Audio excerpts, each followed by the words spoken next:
చంద్రబాబు నాయుడు చివరికి చెప్పింది ఏంటంటే నిన్న ఈ సంవత్సర కాలంలో 10 లక్షల కోట్ల రూపాయలు పెట్టుబడులు వచ్చాయి, 8 లక్షల మందికి ఉపాధి కల్పించేస్తామని చెప్తున్నాడు నిన్న.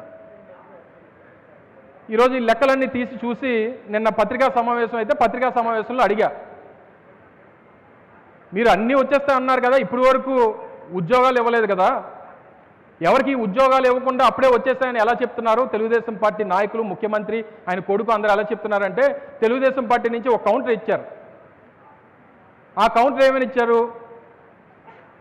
పెళ్ళి అయిపోద్ది, శోభనం అయిద్ది, శోభనం రోజు పిల్లలు పుట్టేస్తారా అని అడిగాడు. ఎవడు